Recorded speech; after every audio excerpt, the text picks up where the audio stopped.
puede soportar, porque entonces le sacamos, ¿no?, de su capacidad y estamos generando otra vez sensaciones, bueno, de invalidez o de insuficiencia, ¿no?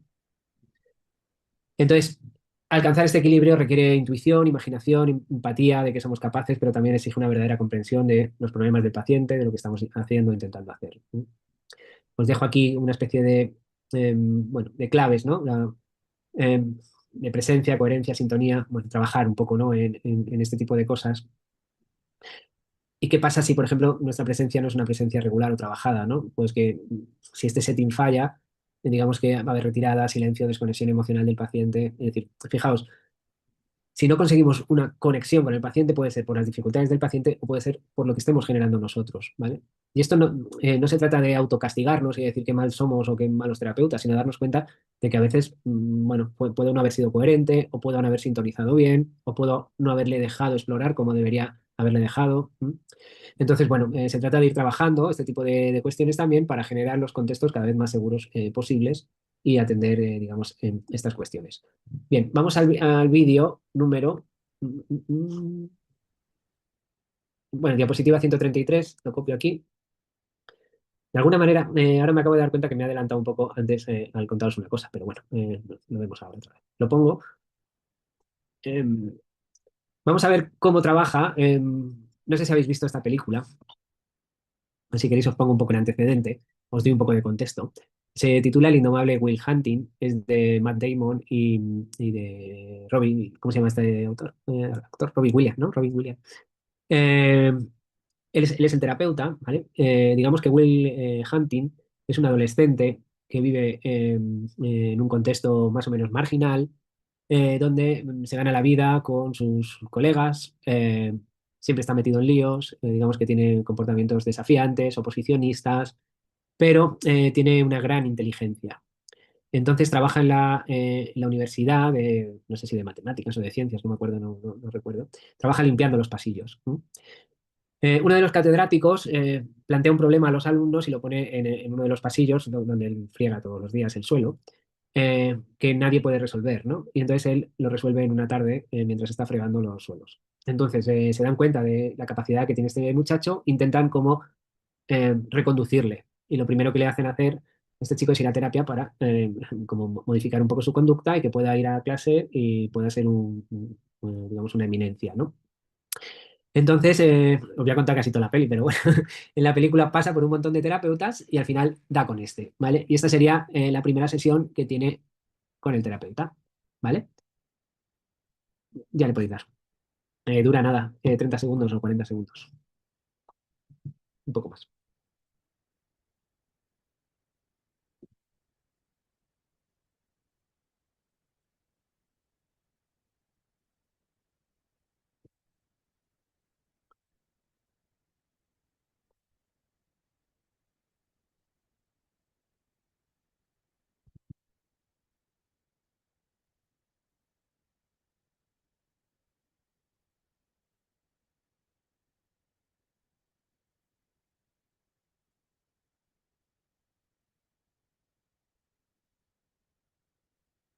¿Ya?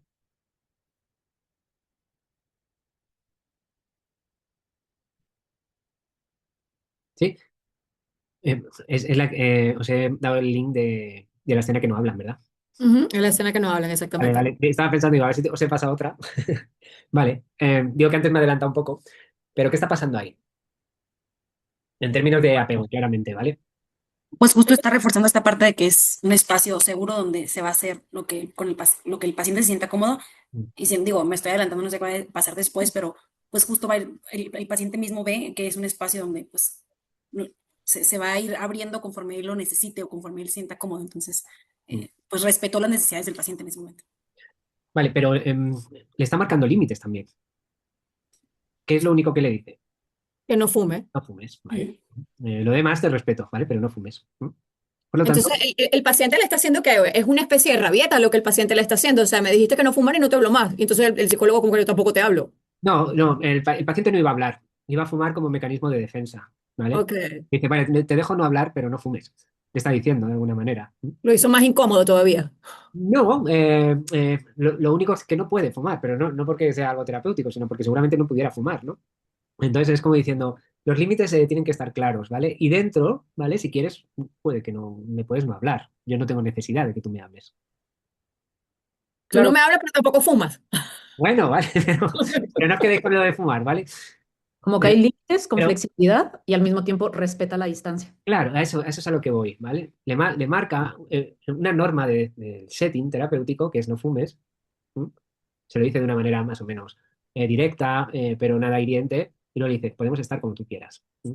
Por lo tanto, le da dos mensajes claros. Uno, no puedes hacer lo que te dé la gana, y otra, respeto el ritmo que tú quieras. Y no ha dicho ni una palabra el terapeuta. Y ahí es donde empieza la terapia. ¿Sí? ¿Se ve? Es difícil esto. Podéis estar callados con, con una persona durante toda la terapia. A mí me parecería incomodísimo. Mm. A ver, si presenta estas características no sería tan incómodo, ¿vale? El tema, esto no, a ver, esto no es una receta, ¿vale? Ahora no lo toméis como que hay que estar callado en la primera sesión, ni se os ocurra. Solo si la necesidad del paciente lo requiere. ¿Me explico? Digamos que tenemos que saber leer cuál es su necesidad. Digamos, este chico presenta una sensibilidad de invasión, seguramente. Es decir, se desregula si se siente invadido. ¿Mm? Por cierto, Supongo que lo obligaban a ir, o sea, que él no fue por claro, su propia voluntad. por cierto, digamos que este chico va quemando a todos los terapeutas. Es un chico súper inteligente, se da cuenta de las sensibilidades del terapeuta y va al cuello, no por ellos. ¿Vale? Y este era, digamos, el último. Bueno, hay una cosa que también se va a trabajar con todo esto, ¿vale? Que es la resistencia al cambio del paciente, es decir, hay una protección, el síntoma sostiene el equilibrio, hay miedo a cambiar, ¿vale? El síntoma es a lo que me aferro. Esto lo decíamos antes un poco, casi en procesos identitarios. O lealtades a vínculos, historias, identidades, que se viven de una manera como, bueno, como añoranza incluso, ¿no? De formas de estar o de formas de ser. Y esto produce mucha resistencia al cambio. Pero también el terapeuta puede tener resistencias al cambio, ¿vale? O que cambie todo demasiado rápido. Entonces, igual tengo necesidad de que pase algo, o evito emociones difíciles o de dependencia, o teorizo interpretando antes de regular. Bueno, esto pueden ser mis fallos o lo que provoquen resistencias a cambiar, ¿no? O confundir acompañar con empujar, ¿no? A veces, ¿no? Como el terapeuta también como salvador. Y esto es una cosa que nos tenemos que trabajar también. ¿No? Bien, la terapia sigue, ¿vale? Como la terapia sigue, esto sería más o menos en la mitad de la terapia. El chico ya ha descubierto sensibilidades del terapeuta y ha intentado confrontarle, ha intentado sacarle de su situación, de su rol, ¿vale? Y entonces el terapeuta decide cambiar el staff, ¿vale? Digamos, el despacho y le cita en un parque. Y de repente siente que tiene que confrontar a este chico, ¿vale? Pero fijaos la manera que lo confronta. Este dura un poco más, ¿vale?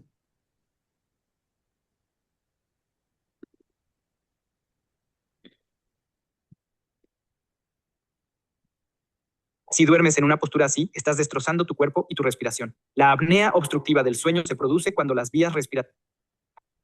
No, Y esto no es nada de compete apnea, ¿eh? entre óperas. Esto es muy bonito. ¿Es que le van los cisnes? ¿Son como un fetiche? ¿Algo como quiere que les dediquemos unas sesiones? Araceli, Estuve creo que pensando en tienes una tu cosa micrófono prendido. sobre mi aventura. Me pasé casi toda la noche pensando.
más o menos.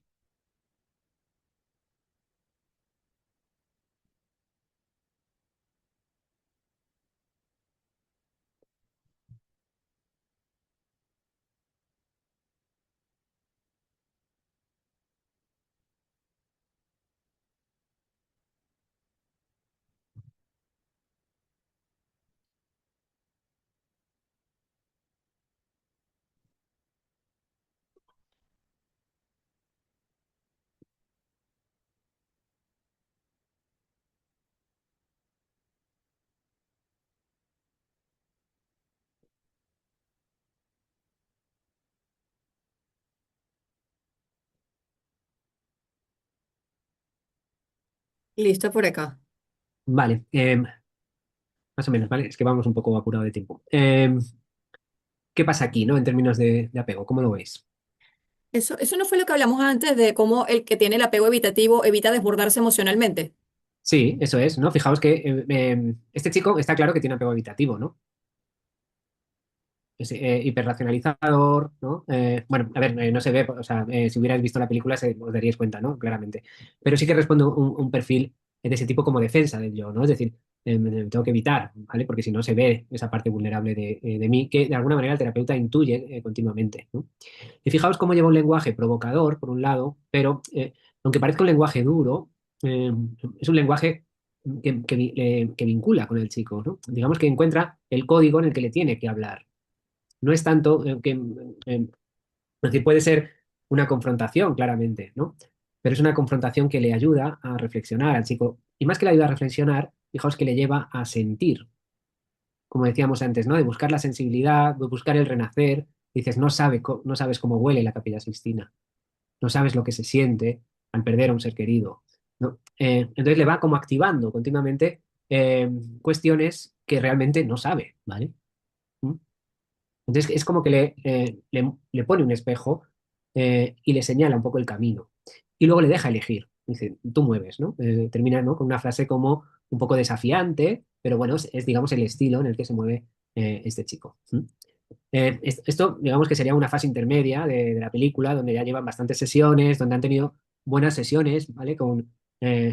Podido conectar. Hay una escena en donde hablan de béisbol toda la sesión, prácticamente parece que no están haciendo terapia, y este hombre lo que está haciendo es conectar claramente con sus hobbies, con sus aficiones, y bueno, de alguna manera está vinculando con él. En un momento dado, este chico entiende que se tiene que meter con el terapeuta, tiene que romper el vínculo terapéutico, como le ha pasado durante toda su vida, y el terapeuta, lejos de irse, como hacen todos los terapeutas, decide confrontarle de una manera amable, ¿no? Y le responde así, ¿no? De una manera, por un lado, intelectualizada, pero también cargada de sensaciones, ¿no? Sentidos, ¿no? Le hace pensar en lo que le falta. Si no habéis visto esta peli, a ver, es una peli un poco antigua, ¿vale? Pero está muy bien. ¿La habéis visto? Yo no la recuerdo bien, me suena que la vi hace mucho, pero mucho tiempo, no, pero no recuerdo bien la película. Mm. Alan Shore y Liotti dicen que el apego terapéutico contrarresta el sistema de defensa activado por experiencias negativas de apego en la infancia. Es decir, lo que está haciendo este terapeuta es desbloquear lo que es el funcionamiento interno de este chico, ¿m? A través de una respuesta diferente.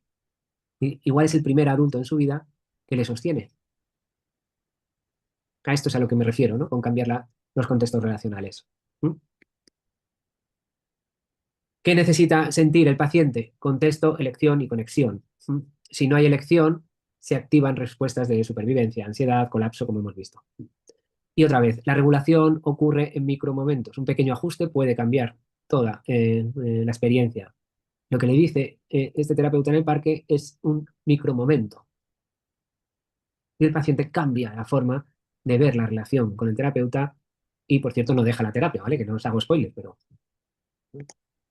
Eh, entonces, bueno, digamos que trabajar, ¿no? Sobre, esto voy a pasar porque lo hemos visto antes, ¿vale? Sobre lo dorsal, sobre lo volver a ventral, movilizar, acompañar, ¿vale? Bueno, una forma de trabajar también el cómo funciona el paciente es generando ejercicios prácticos. Por cierto, todos estos ejercicios que son como si fueran registros de autoobservación, no es autoobservación, es coobservación. Es decir, se hacen también en terapia con el terapeuta, no son tareas para casa. De lo que se trata es de que juntos miramos el mapa autónomo o cómo funcionas. Entonces, de lo que se trata es de poner palabras a lo que significa la seguridad, lo que significa el peligro, lo que significa la amenaza, por ejemplo, y describirlo en respuestas corporales, creencias, emociones, comportamientos, pensamientos, bueno, todo lo que se nos ocurra, que sea susceptible. Entonces, con ese lenguaje común que vamos construyendo, nos preguntamos cosas, ¿no? ¿Qué pasa cuando me regulo dónde estoy en el mapa, ¿no? Y se van a ir generando patrones donde el chico, la chica, el adulto se va a dar cuenta de que siempre funciona de la misma manera, ¿vale? ¿Qué me ha traído hasta aquí? Es trabajar en disparadores, ¿vale? Y cómo puedo llegar a esta seguridad tiene que ver con pasar al segundo registro, ¿no? Que es empezar a trabajar en ser conscientes en cosas que puedo hacer por mi cuenta o cosas que puedo hacer a través del otro o con los demás, ¿no? Y esto incluye la relación con padres, con tutores, con, no sé, con la pareja, etcétera, etcétera. Entonces, por ejemplo, si estamos trabajando en una sintomatología como la autolesiva, este tipo de ejercicios nos va a venir muy bien, ¿vale? Porque ante un momento de desregulación alta, donde siempre va a haber una respuesta disfuncional de peligro, como puede ser un corte en el brazo o donde sea, ¿vale? Si la persona empieza a darse cuenta de qué es lo que le pasa, de cómo son sus respuestas. Por ejemplo, no sé, sentir no sé, una gran emoción, una angustia desregulada que le lleva a cierta bajada de energía, pero por otro lado tiene muchísima ansiedad. Por otro lado empieza como a disociarse, a no sentir el cuerpo y en un momento dado necesito hacerme un corte para volver, ¿no? A estar aquí. Fijaos que es una estrategia de autorregulación disfuncional. Digamos que la persona no quiere cortarse, quiere dejar de sentir todo eso que he dicho yo. Por lo tanto, si vamos leyendo con esta persona, ¿no? A través de, por ejemplo, estos registros, eh, la persona también aprende a ir generando cosas que puede hacer por su cuenta y cosas que no puede hacer, ¿vale? Porque a lo mejor cuando siente de una manera tan intensa, no tiene mecanismos para autorregularse. No se trata de que le digamos, respira profundo, ¿vale? Una y otra vez respira. No, no se puede autorregular. Lo que necesita son estrategias corregulatorias, es buscar a un otro que en este caso puede ser el padre, la madre, un amigo, un profesor, el que sea, que le ayude a volver a un estado ventrovagal, por ejemplo. ¿Mm? Y puede ser un trabajo muy interesante. En la medida que la persona empieza a tener recursos más funcionales, la autolesión deja de ser un recurso. ¿Ok? Y en la medida que las corregulaciones externas empiezan a funcionar, va creciendo internamente capacidad autorregulatoria. Por lo tanto, si somos capaces de trabajar, ¿no? A ese nivel, pues vamos a profundizar mucho en lo sintomatológico también, incluso a través de estas estrategias, ¿no? Entonces, bueno, cuando trabajamos, ¿no?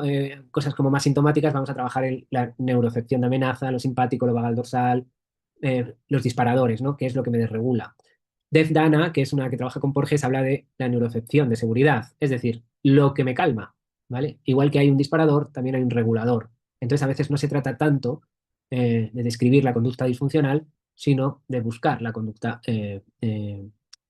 funcional, por así decir, o sana, ¿vale? Que es un poco de lo que trata un poco la gente que trabaja con lo ventrovagal, ¿vale? Con el sistema nervioso autónomo. Vale, voy a ir un poco, me voy a saltar algunas cosillas, ¿vale? Habilidades del terapeuta ya las hemos visto. Vale. Dice Diane Fossa, la capacidad de experimentar plenamente los propios sentimientos, especialmente si son intensos y o dolorosos, aumenta enormemente cuando somos capaces de hacerlos junto a otra persona que nos apoya, se expone en nuestro lugar y está emocionalmente presente.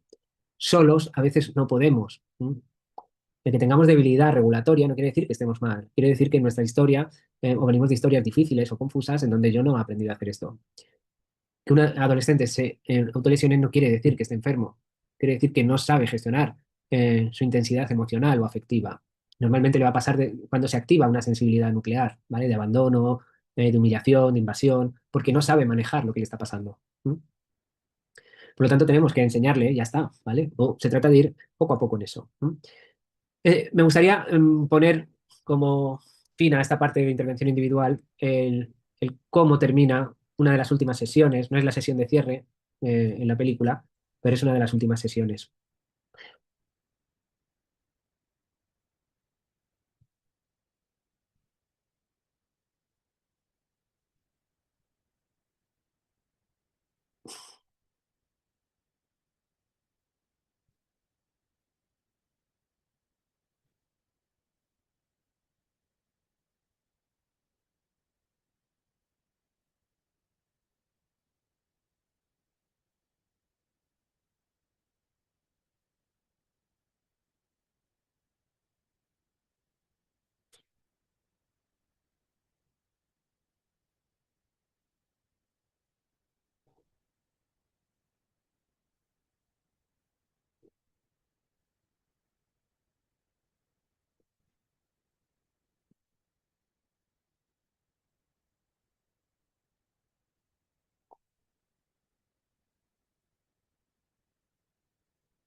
¿Sí?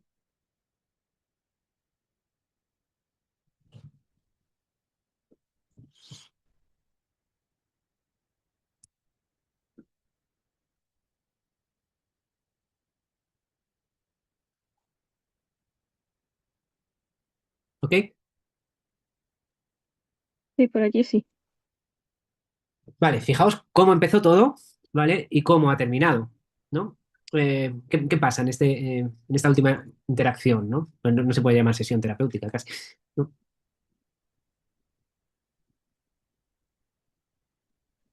Bueno, aquí ya se ve el vínculo, ¿no? Entre el terapeuta y el paciente. Claramente, Clarísimo. ¿no? Hay un vínculo seguro y a pesar de eso, fijaos que todavía hay cierta reactividad del chico, ¿no? Es decir, no ha quitado toda su pose, ¿no? De lo que le pasa, ¿no? Pero aún así, bueno, pues consigue. ¿Qué es lo que está haciendo este terapeuta? Pues está conectado. Validándolo. Sí. A ver, Araceli, estabas a ver. Perdón. Sí, lo que está haciendo es conectando con él, ¿no? Y es como dándole el permiso de sentir. O sea, Muy bien. no estarle diciendo y al estarle diciendo y al estarle diciendo. Mm. No, Fijaos, este chico no puede sentir porque algo le pasó, ¿vale? Que casi lo podemos intuir. ¿Mm? Sí. Es sí, que, Y de igual forma, el terapeuta es sé lo que te pasa. claro, No fue culpa tuya o lo que te pasó. O sea, darle la confianza. claro, No, pero aunque no la haya verbalizado, quizás. a lo que voy es, esto era imposible en la sesión uno, ¿no? Mm, Seguramente el terapeuta ya lo sabía. Vamos construyendo, ¿vale? El vínculo. La terapia es larga, ¿vale? Va a haber un momento en el que voy a poder hablar de esto. ¿Mm? Y encima el terapeuta va un poco a saco ya, ¿no? Como diciendo, no fue culpa tuya, ¿no? En realidad intuimos todos qué le pasó a este chico, ¿vale? ¿Por qué tiene esa defensa tan evasiva, tan desconectada de sus emociones? ¿Por qué reacciona con violencia en la sociedad? ¿Por qué se mueve, ¿no? Digamos, en determinados límites de marginalidad? Bien, ¿Mm? Tiene una historia de trauma compleja, ¿vale? Y no os digo más por si la queréis volver a ver, ¿vale? Que tampoco quiero pasar la tarde de cine, ¿vale? Pero es una película muy interesante para ver todo esto, ¿vale? Y no solo desde estas tres escenas que he traído, sino cómo se va construyendo la relación entre ellos dos, ¿vale? Cómo el chico al final puede romper, digamos, toda su defensa relacional, validar al otro como un seguro y sacar su emoción verdadera, que es la de fragilidad, la de llorar, ¿sí? La de conectar realmente con lo que pasó. ¿Sí? Todo esto lo que evita nuestro estilo de apego, nuestras defensas, nuestros síntomas, está evitando que podamos conectarnos con el dolor, con el sufrimiento, con lo que fue el trauma, con lo que fue nuestra propia redefinición vincular, ¿vale? Bueno, pues un poco esto es de lo que va. ¿Mm? Capacitar al paciente a reconstruir sus modelos operantes del mismo, de sus figuras, de modo tal que se encuentre menos dominado por el hechizo de desdichas olvidadas y más capacitado para reconocer a los compañeros del presente tal y como son. Esto lo decía Bowlby de una manera así un poco barroca, ¿vale? Pero en el fondo es estar haciendo esto.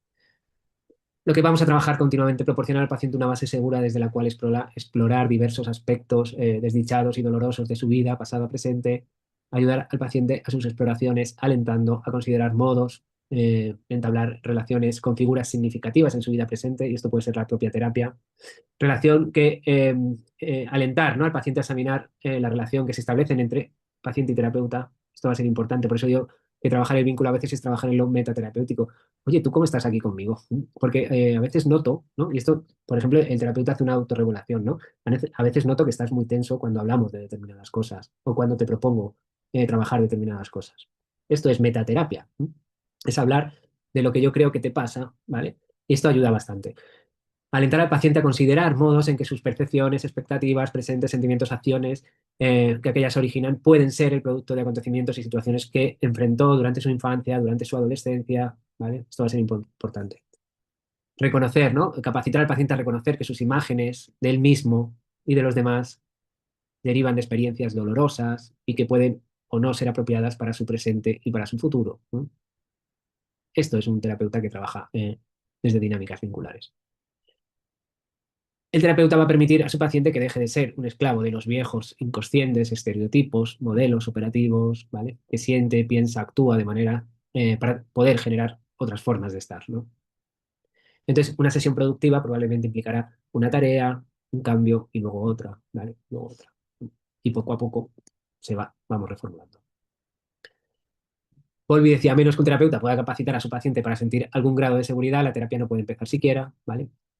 La importancia de trabajar esto desde planos de supervisión, de autoobservación, ¿vale? ¿Por qué? Porque en el fondo este tipo de terapias son agotadoras, ¿vale? Para nosotros, porque estamos continuamente sosteniendo, dándonos cuenta, trabajando el aquí y ahora terapéutico. Es decir, no trabajamos solo lo sintomatológico, no estamos haciendo exposición del síntoma, sino que estamos trabajando algo que es bastante complejo, no sé si se ve. Por lo tanto, necesitamos revisarnos a nosotros también. Eh, Bueno, ¿qué pasaría con María si hacemos riesgos clínicos, ¿no? Si no se trabajan desde la regulación, pues que si hacemos interpretaciones prematuras se va a retraumatizar. O si tenemos una excesiva neutralidad, se va a reactivar su abandono. O si hacemos técnicas corporales sin seguridad, probablemente colapse, ¿vale? O se disocie, como si tenemos un ritmo alto.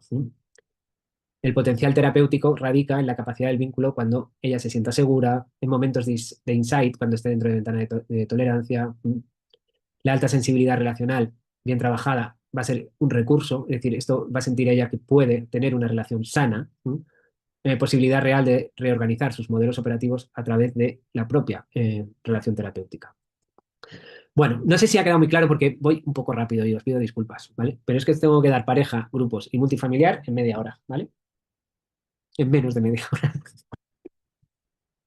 Vale, lo importante es, bueno, cómo vamos un poco, hemos ido permeando todos estos conceptos a cómo los podemos usar en terapia, ¿vale? Si más o menos queda claro esta parte, digamos que lo otro, lo único que tenemos que hacer es como ir amplificando el staff terapéutico. Es decir, en pareja vamos a tener dos sistemas neurales en conflicto, por lo tanto, digamos que para mí una terapia de pareja es más compleja que una terapia individual, ¿vale? Pero por otro lado, es más evidente, es decir, que digamos que lo que emerge de ahí es más claro, por lo tanto puede ser más fácil de detectar lo que está pasando. Y una terapia grupal, digamos que amplificaría más el foco, es decir, serían un montón de estilos de apego que van interactuando unos con otros, ¿vale? Lo digo por si no me diera tiempo, ¿vale? Todo lo importante está aquí, ¿vale? O hasta aquí. Porque ahora se van a repetir cosas. Bien, la intervención de pareja. No solo se trabaja el apego en la intervención de pareja, obviamente, ¿vale? Pero trabajar lo vincular, el apego, ¿vale? Y lo que está pasando a nivel de regulación emocional puede ser muy revelador y nos puede ayudar mucho a generar, digamos, objetivos terapéuticos claros. No sé si habéis trabajado o si sois terapeutas de pareja. Bueno, en general tenemos que controlar muchas cosas en una terapia de pareja, es decir, que la motivación sea simétrica, es decir, que los dos quieran venir, ¿vale? En el momento que haya uno que no quiera venir, digamos que esto va a ser complicado. Digamos que tenemos que evaluar esto de una manera sistémica, es decir, más allá del conflicto visible, ver en qué momento están. Es decir, no solo es una cuestión de que hay un conflicto de pareja, es una cuestión de desarrollo, de qué está pasando debajo de esta pareja, ¿no? Tenemos que ver que no haya mucho trauma o mucho daño psíquico o mucha patología en alguno de los miembros, ¿vale? Porque entonces no vamos a poder trabajar bien en terapia de pareja. Todo esto es previo, ¿vale? Tengo que evaluar todo esto antes de sentarme con ellos. Tengo que ver, tengo que ver, ¿no? Que no haya mucha patología, pero que tampoco haya mucho poder, control o violencia. Porque entonces estoy validando de alguna manera, aunque no lo valide, lo estoy validando al sentarles juntos. No sé si me explico. Si está habiendo maltrato y yo lo sé y vienen a terapia, estoy validando el maltrato. Y luego tengo que también calibrar factores contextuales, ¿no? No sé, en qué momento están, ¿no? Si de estrés económico, si de crianza intensa, si hay una enfermedad crónica. Bueno, a ver, no es que se lleve mal la pareja, es que igual es imposible, igual no es el momento, ¿no? De abordar determinadas cuestiones, ¿vale? Entonces, una vez que tengo más o menos controlado el contexto en estas variables y en otras, me puedo meter a trabajar algunas cuestiones. Una cosa importante es, bueno, que aquí habría que la pareja, ¿no? Al final es una base y un refugio emocional. Es decir, que funciona como una especie de círculo de seguridad que es mutuo, ¿no? Entonces las crisis no son fallas, son desajustes de la seguridad percibida en términos de apego. Es decir, el otro no me está leyendo la necesidad, ¿no? Esto es un poco más complejo. Al final, todas las relaciones las podemos describir entre aspectos que son íntimos, es decir, de la propia persona, y aspectos que son mutuos, es decir, de la pareja. El concepto de mutualidad, intimidad, digamos que también redefine de alguna manera los estilos de apego. Por ejemplo, ¿qué pasaría si la mutualidad es muy, muy, muy grande? Es decir, y los dos círculos están unos superpuestos al otro. O sea, un círculo está superpuesto al otro. Igual son malas horas para pensar.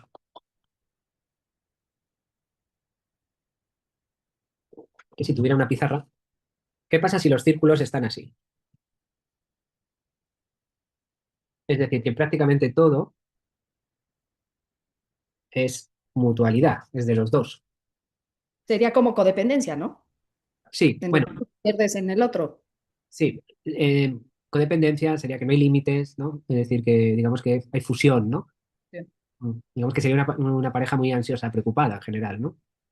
¿Mm? ¿Y Sí. qué pasa si los círculos están así? Bueno, a ver si se ve.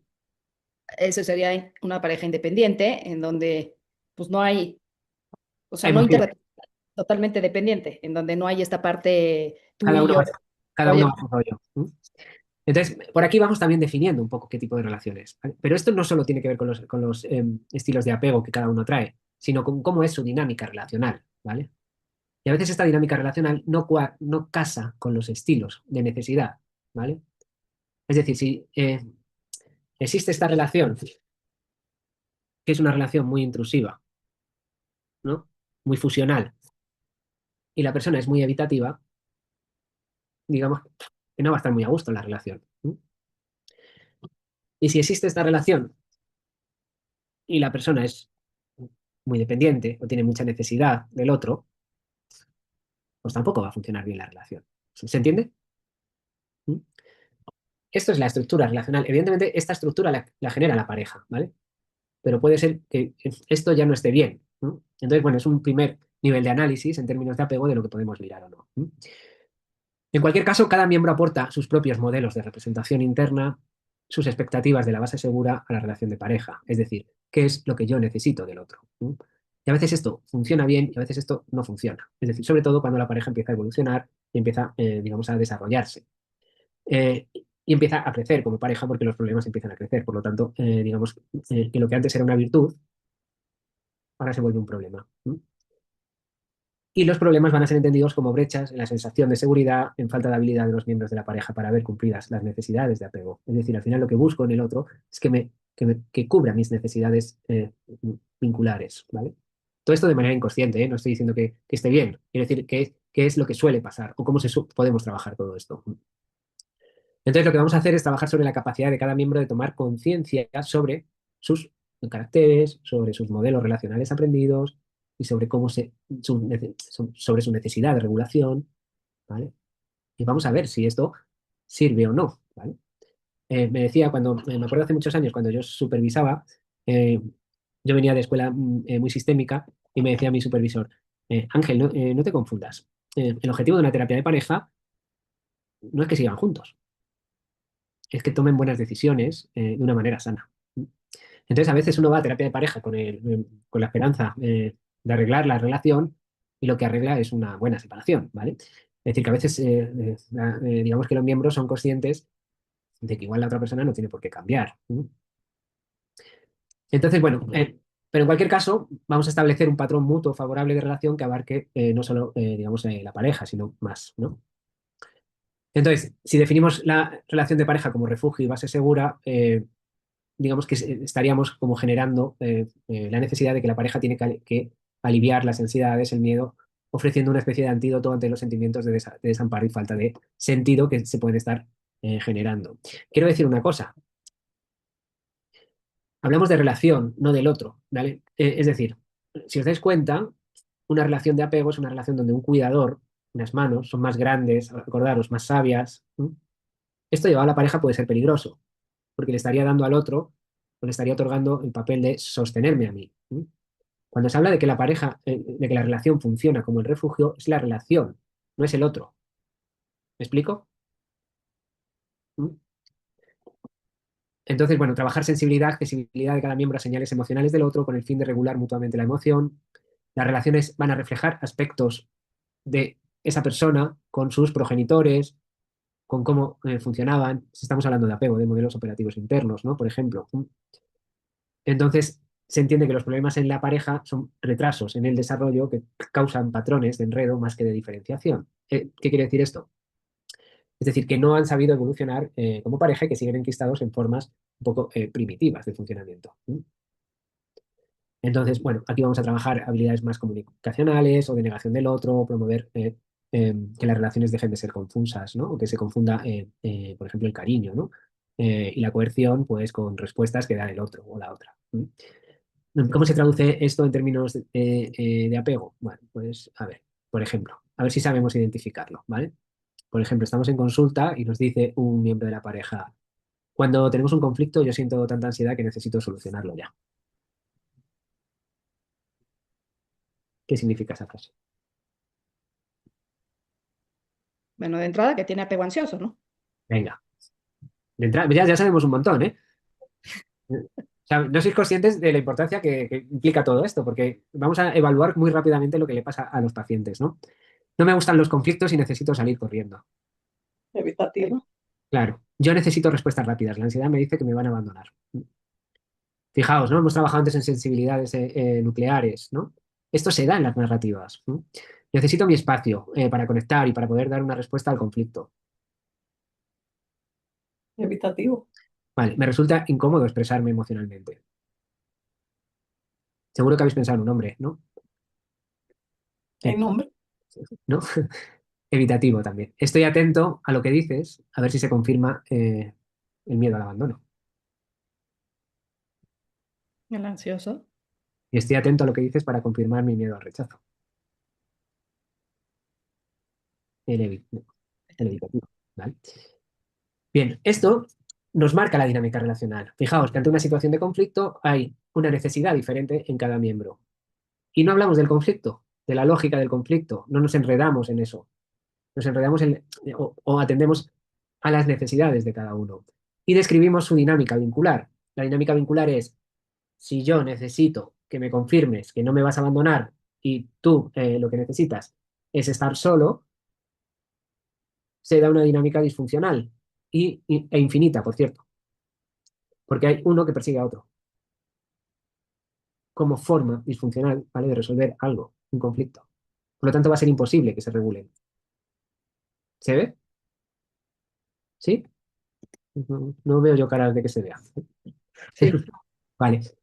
A ver, en general, ¿no? Parejas con apego seguro disfrutan, ¿no? De esta confianza y mutualidad, les permite poder explorar, enfrentarse a problemas sabiendo que cuentan con el apoyo del otro. En general, fijaos, no se rompe el vínculo aunque haya conflicto, ¿vale? Por lo tanto, su comunicación, o se puede trabajar en una comunicación efectiva, capacitante para manejar conflictos. Bueno, lo mejor que nos puede pasar es trabajar con una pareja, ¿no? Que los dos miembros tienen apego seguro, ¿vale? Porque va a ir muy rápido, todo va a ser como muy fácil. Funcione la pareja o se separen, ¿vale? Pero digamos que se va a hacer desde parámetros más o menos sanos y seguros. Es probable que este tipo de perfiles no aparezcan nunca en terapia de pareja, por cierto, ¿vale? Apegos ansiosos. La ansiedad y el miedo al abandono van a provocar una necesidad constante de asegurarse el afecto o la atención de la pareja y esto, pues a veces resulta, pues, digamos, en dinámicas de mucho control o demanda muy excesiva por parte de un miembro, ¿no? Y esto se va a ver también digamos, en la propia, en el- en la propia dinámica terapéutica, ¿no? O que uno de los dos sea evitativo o los dos, ¿no? El mantener distancia emocional puede crear un reto, ¿no? Para lograr intimidad necesaria. Digamos que si los dos fueran evitativos, bueno, se podría trabajar en aspectos muy interesantes, ¿no? De descubrirse emocionalmente, ¿no? Pero bueno, no se suelen dar, digamos, estas cuestiones, ¿no? De que los dos sean evitativos o los dos sean ansiosos preocupados, porque al final lo que buscamos, de alguna manera, es también lo que nos falta, ¿no? Si yo soy evitativo, lo que me gusta es el universo de la otra persona, que es ansiosa, preocupada, que es muy emocional, ¿vale? Y que me lleva a un mundo maravilloso cuando funciona. Y cuando no Los, funciona... los famosos polos opuestos. Sí, pero en términos de apego se ve súper claro esto. Vale, lo que va a ser muy disfuncional es una pareja donde uno o los dos miembros haya apego desorganizado, no trabajado, ¿vale? Es decir, no que haya historia de adversidad, sino que la persona llegue a la adultez con cierta desorganización afectiva, porque va a desorganizarlo, ¿vale? Entonces hablamos de eso, ¿no? De que el trabajo va a ser difícil, pero hacia la claridad, ¿no? En las expectativas, en la necesidad. Es decir, bueno, es decir, que va a ser muy complicado. Ya os lo digo. Bueno, esta parte me la salto, ¿vale? Pero digamos que lo que podemos trabajar también es desde la terapia focalizada en emoción, que yo creo que también la estáis dando, ¿no? En otras asignaturas, es trabajar en esta emoción, demanda, retirada, protesta, ¿no? Digamos que la terapia focalizada en emoción tiene una base también en apego importante, ¿no? Y bueno, probabilidad de éxito terapéutica en terapia de pareja, pues seguro, más seguro, pues por ejemplo, hay bastante posibilidades de llegar a objetivos terapéuticos, o seguro más ansioso, o seguro más evitativo. Es decir, si hay un miembro que viene de contextos seguros, es fácil que los objetivos terapéuticos en terapia de pareja se puedan llevar a buen puerto. Bueno, van a ser terapias con mucha capacidad de reparación, con mucha confianza básica, ¿vale? Se va a generar todo esto. Los dos ansiosos, ¿vale? Bueno, necesitan, ¿no? Trabajar aspectos de la autorregulación. Entonces, bueno, digamos que si esto lo llevamos bien a buen término, podría ser. Y donde hay mucha dificultad es ansiosos evitativos, evitativos, evitativos, desorganizado, ¿no? Y cualquiera. ¿Por qué? Porque hay una alta vulnerabilidad, es lo que decía antes, ¿no? Hay un ciclo de regulación disfuncional que no para nunca, y donde va a ser difícil que si alguien no se repara personalmente, pueda ayudar a que la relación funcione, ¿no? Entonces, bueno, a veces en estos casos, digamos que se ve la necesidad de trabajo personal de cada miembro y a lo mejor es recomendable que empiecen por un trabajo personal. El fracaso terapéutico no es que la pareja se separe, sino intervenir sin seguridad, sin encuadre y fuera de regulación, ¿vale? Y muy rápidamente, no sé si trabajáis con grupos alguna vez. Digamos que la terapia de grupo en general, en contextos más clínicos, se empieza a trabajar mucho.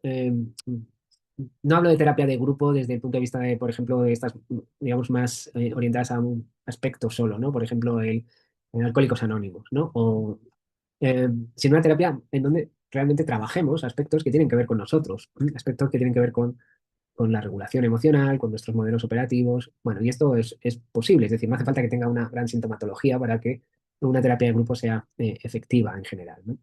En la terapia de grupo, al margen, ¿no? De lo vincular, lo que vamos a trabajar son aspectos que tienen que ver con que el grupo es la alianza terapéutica, es decir, el grupo es donde voy a generar mis aprendizajes interpersonales, por lo tanto, voy a trabajar aspectos de cohesión y de confianza, es decir, de lugar seguro. El grupo se convierte en un lugar seguro, ¿vale? Bueno, entonces las dinámicas relacionales en psicoterapia de grupo, al final, son fundamentales para entender el funcionamiento grupal, ¿no? Es decir, el cómo funciona ese grupo. Y al final lo que estamos hablando es de cómo los miembros se relacionan entre sí, cómo se comunican, cómo se forman patrones de comportamiento dentro del grupo y cómo surgen y resuelven los conflictos. Esto redefine de alguna manera los modelos en los que traigo. Por un lado, digamos que la presentación en el grupo va a ser siempre desregulada. Es decir, si yo vengo de modelos evitativos y voy a un grupo, el grupo es un disparador, por lo tanto me voy a comportar de manera evasiva. Pero la propia constancia y el estar en el grupo va a hacer que el grupo empiece a ser un lugar seguro y pueda estar de una manera diferente. Esto es fundamental para cambiar, digamos, modelos operativos internos, incluso estilos de apego relacionales, ¿no? ¿Se entiende?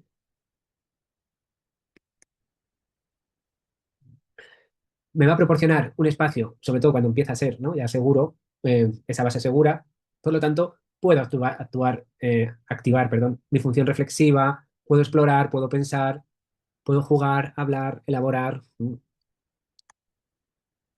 Entonces, bueno, me permite actuar sobre modelos operativos internos o sobre patrones automatizados, me permite proyectar el mundo interno, defensas, angustias, expresar sentimientos, cuando empieza a ser seguro, ¿vale? Pero esto es un proceso.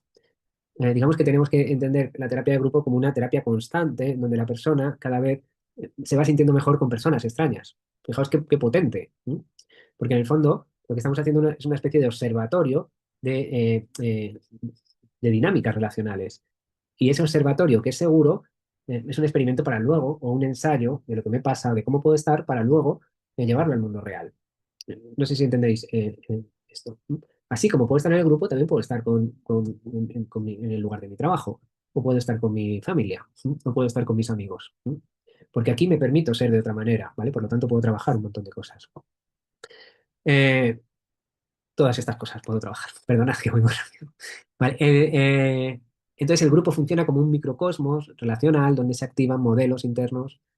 Los vínculos con el terapeuta y los compañeros reactivan experiencias tempranas de seguridad y de amenaza que cada vez van tendiendo a ser más de seguridad.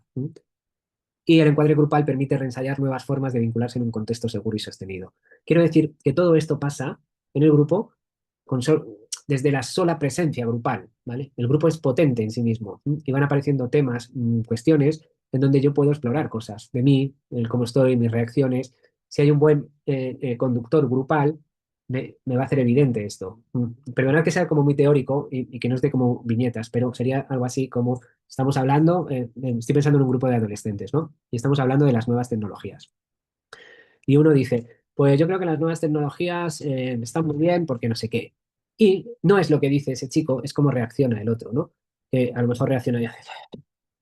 Y entonces el terapeuta se da cuenta de todo esto. Dice, ¿qué te pasa, Manolo? Porque parece que te estás enfadando cuando Pepito habla de las nuevas tecnologías. Esto, ¿vale? Es lo que se está ensayando. Manolo se puede enfadar, o Pepe, ya no sé quién ha dicho quién. Manolo se enfada, ¿vale? El terapeuta lo ve, todos reconocen de una manera amable que se pueden estar enfadando, y a lo mejor puede expresar ese enfado, ¿vale? Y esto es una relación segura, porque en otro contexto no lo puede hacer. De hecho, en otro contexto ni siquiera le ven que se enfada. Entonces, esto es lo potente de una terapia grupal, ¿vale? En el fondo hay un reconocimiento amplificado, hay unas sensaciones de seguridad amplificadas y hay personas que se están dando cuenta de lo que me pasa, ¿vale? Y cómo estoy. ¿Se entiende? Para mí es trabajar dinámicas vinculares en grupo es lo más potente, si se sabe manejar, muchísimo más que en individual, ¿vale? Porque en el fondo todo es emergente, todo es activador o todo me da seguridad. Por lo tanto, se ve de una manera muy clara. Se activan, se amplifican, se contienen, ¿no? En interacciones. El terapeuta actúa como un sistema nervioso social, ¿no? Esto es muy bonito. Es el ventrovagal, digamos. Yo lo veo como sistemas nerviosos hiperactivados o hipoactivados y el terapeuta que está en ventrovagal, digamos que va sintonizando y a todos les va llevando a lo ventrovagal, ¿no? Sería algo así. Suena un poco raro. Eh, entonces se trata de nombrar, de validar emociones, de sostener la intensidad sin disociar. Claro, el terapeuta no solo está atento a que Manolito se enfada, sino a que, por ejemplo, Mónica lleva 15 minutos sin hablar mirando al suelo, ¿vale? Y moviendo la pierna muy rápidamente. ¿Mm? A lo mejor tengo que parar un momento o sentarme al lado de esa chica, de ver si está bien. Entonces estoy todo el rato, digamos, calibrando los sistemas neurales de cada uno y ver cómo están reaccionando a aquello que está pasando. Cuando el grupo empieza a funcionar como de manera segura y empieza a ser un espacio socializador, de verdad, la figura del terapeuta se empieza a difuminar y es el propio grupo el que empieza a regular. Y aquí está lo bonito, ¿no?